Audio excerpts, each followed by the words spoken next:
ఒక్కసారి కొమ్మూరి గోల్డ్ కి కాల్ చేయండి. తాకట్లో ఉన్న మీ బంగారాన్ని విడిపించి మార్కెట్ ప్రైస్ కి వాళ్ళు కొనుక్కుని మిగతా డబ్బులు మీకు ఇచ్చేస్తారు. హాయ్ హలో నమస్తే వెల్కమ్ టు మనం టీవీ. నేను మీ చార్మి. మనం టీవీ ఉన్నది మన కోసం. ప్రతి నిమిషం ప్రతి గడియ మన కోసం శ్రమిస్తున్న పోలీసులను గౌరవిద్దాం.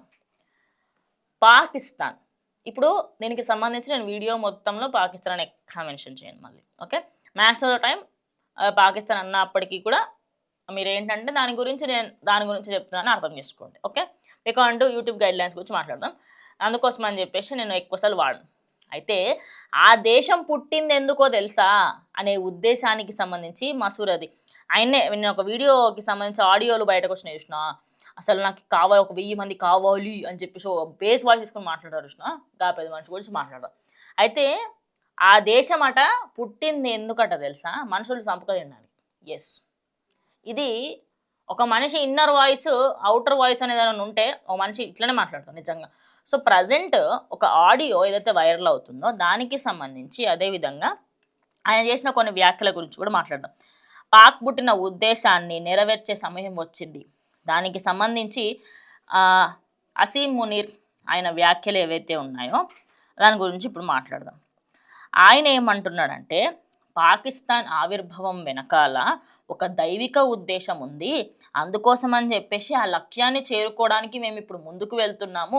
అందుకోసం అని చెప్పేసి నాకు ఒక 1000 మంది సైనికులు కావాలి, 1000 మంది యూత్ కావాలి. ఇప్పుడు ఉన్న వాళ్ళంతా కూడా ముసలోళ్ళు అయిపోయి వీళ్ళు పని శాతం అయితలేదు, నాకు కొత్త వాళ్ళు కావాలి. ఎవరైతే మొబైల్ ఫోన్లకి ల్యాప్టాప్లకి సిస్టంలకి పైసలకి అదే కాకుండా వ్యామోహాలకి అడిక్ట్ అవ్వకుండా ఏ దానికోసమో ఆశించకుండా ఉండే వాళ్ళు నాకు కావాలా అని చెప్పేసి ఈయన చెప్తున్నాడు అనమాట. అయితే ఇది ఫస్ట్ టైం కాదు, అస్సలే కాదు.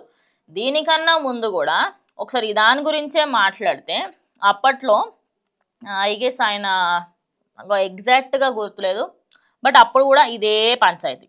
మతాలని ఉద్దేశించి మతాలకి సంబంధించి విద్వేషాన్ని పెంచి వాళ్ళ లొల్లిలు చేసేయాలా ఏదో ఒకటి అయిపోవాలా అన్నట్టుగా చేస్తున్న పంచాయతీ అంతా ఈ పెద్ద మనిషిది.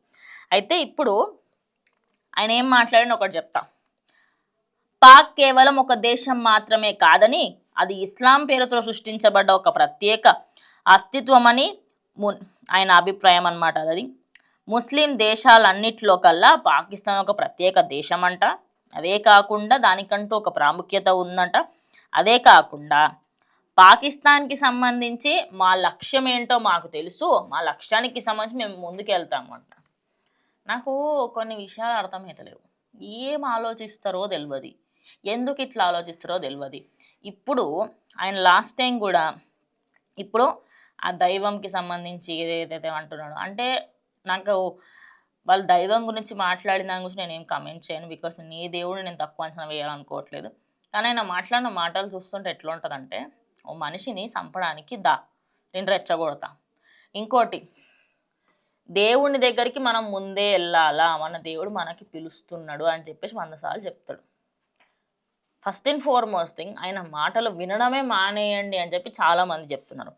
ఈయన ఇది ఫస్ట్ టైము సెకండ్ టైం పక్కకు పెడితే ఆయన ఉద్దేశం ఏంటంటే ప్రపంచ దేశాల్లో కల్లా అన్నీ మా అధీనంలో ఉండాలా, అన్నీ మా కిందికి రావాలా, అందులో మెయిన్లీ భారత్ కూడా ఉండాలా, ఆ భారతదేశాన్ని నా అదుపులోకి తీసుకొని నేను దాన్ని రూల్ చేయాలా అనేది ఆయనకు ఒక స్ట్రాటజీ ఉంది. ఒప్పుకుంటా, నీకు అంతగానం ఉందని మేము, ఎందుకంటే యుద్ధాలకి ఇప్పుడే దా మీదికి రా అని చెప్పేసి యుద్ధం చేయడానికి మేమేం అంత రెడీగా కూర్చోలేము. ఎందుకంటే శాంతి కోసం అని చెప్పేసి ఎప్పుడు కూడా ముందుండేది భారతదేశం. ఒక లెవెల్లో ఒక గట్టిగా మాట్లాడుకుంటే ఏమన్నా యుద్ధాలు ఏమైనా చేసినా అట్నుంచే ఫస్ట్ వస్తే తిరుగుదాడి గట్టిగా చేస్తాం అంతే. ఒక్కసారి ఈయనకి సంబంధించి అప్పుల ఊబిలో ఉన్నారు, అవునా కాదా? గట్టిగా మాట్లాడితే గల రోడ్డు తినడానికి కూడా గతి లేదు. మరి ఆ టైంలో మాకు వెపన్స్ కావాలా, మా దేశానికి ఇంత అవసరం ఉన్నది అని చెప్పి అటు ట్రేడింగ్ విషయంలో కానీ ఎక్స్పోర్ట్స్ ఇంపోర్ట్స్లో ఏమైనా చేసుకోవడమో లేకపోతే అక్కడి నుంచి ఇక్కడికి వచ్చి మంచిగా పనులు చేసుకొని మంచిగా చేసుకోండి, ఎవడొద్దన్నాడు మిమ్మల్ని, అవునా కాదా? పాకిస్తాన్ చరిత్రలో ఆర్థికంగా దారుణంగా పడిపోయిన ఏదైనా దేశం ఉన్నదంటే అది పాకిస్తాన్. మరి ఇట్లాంటి స్టేజ్లో ఉన్నప్పుడే వీళ్ళు నరుకుతాము, నెత్తులు పలగొడతాము ఇవన్నీ మాట్లాడితే జస్ట్ ఇమాజిన్, కర్మగాలి వీళ్ళ కొంచెం పైసలు ఉంటేనే అసలు భూమి మీద ఆగకపోతున్నాను. ఇంకోటి, ఒక మీమ్ ఉంటుంది, అంటే మీమ్స్ నార్మల్గా వస్తుంది, అందులో ఏమని ఉంటుంది తెలుసా, భీమ్లా ఒక వీడియో అనుకుంటుంది, అందులో ఒక వర్డ్ ఉంటుంది, 100%లో 99 మెంబర్స్కి 99% ఆఫ్ ద పాకిస్తాన్ వాళ్ళకట యుద్ధం అయితే మేమే గెలుస్తామన్న నమ్మకం ఉంటుందంట. ఆ 1% మాత్రం ఆ నమ్మకం ఉండదంట. ఆ 1% ఎవరంటే వాళ్ళ ఆర్మీ వాళ్ళు. అది అంటే మీ పరిస్థితి ఎంత ఘోరంగా ఉందంటే మీ ఆర్మీ వాళ్ళకే నమ్మకం లేదు. అయ్యా మీకు మీ గురించి పక్క పెట్టరు. ఈయన ఇప్పుడు ఒక రీసెంట్గా వచ్చిన ఆడియో ఏదైతే ఉందో అందులో నాకు ఇంతమంది కావాలి, నాకు రేపటి రోజు నా ప్లాన్స్ అన్నిటినీ నేను జస్టిఫికేషన్ చేసుకోవడానికి నాకు ఇది కావాలి అని చెప్పేసి కూడా చెప్తున్నాడు. ఇప్పుడు ఇప్పటికే 24 సార్లు ఐఎంఎఫ్కి సంబంధించి అలాట్ నుంచి వాళ్ళ $7 బిలియన్ వరకు ఐఎంఎఫ్ ప్రోగ్రామ్ కింద తీసుకున్నారు. తీసుకున్న దానికి సంబంధించి ఇంత కూడా సిగ్గులేదు. అంటే తీసుకున్నారు, దానికి సంబంధించి దాని మీద ఆధారపడి కూర్చున్నారు, దాని అప్పులు మొత్తం అంటే పక్క రాష్ట్రం వాళ్ళకు ఎదురుగున్న వాళ్ళకు పక్కింటి వాళ్ళకు మొత్తం అప్పులు చేసుకుని కూడా ఇంత ధైర్యంగా మీరు మాట్లాడగలుగుతారు, నిజంగానే హ్యాట్స్ ఆఫ్ అని చెప్పాలి. అంటే ఆ మాత్రం అంటే పేబల్పు ఉండాలనే దానికి మీరు నిదర్శనం తెలుసా. అదే కాకుండా ఇప్పుడు అంతర్జాతీయంగా పాకిస్తాన్ ఎంత డౌన్ఫాల్లో ఉన్నా కూడా ఈ ఎవరైతే టెర్రరిస్టులు గ్యాంగ్లు ఉంటాయో వీళ్ళందరూ మాత్రం లేలే మేము మంచిగా ఉన్నాం, మేము మస్తు మంచిగా ఉన్నాం అంటారట. ఎందుకంటే అక్కడ తినడానికి వాళ్ళ తిండి అక్కర్లేదు, కానీ టెర్రరిస్టులు కొట్టుకోవడానికి వాళ్ళకి గన్స్ అన్నీ కూడా సరఫరా చేయడానికి రెడీగా ఉన్నారు. ఇప్పుడు ఈ పెద్ద మనిషి అంటున్న మాటలు ఏదైతే అంటున్నారో రాబోయే ఏళ్లలో ఖచ్చితంగా చెప్తున్నా ఇది ఇట్లనే వీళ్ళ ఆర్థిక వ్యవస్థ కొనసాగుతూ పోయిందనుకో ఒకానొక సందర్భంలో పుస్తకాలలో వస్తుంది అనమాట, there was once Pakistan country called Pakistan. ఆ స్టేజ్కి వస్తుంది పాకిస్తాన్.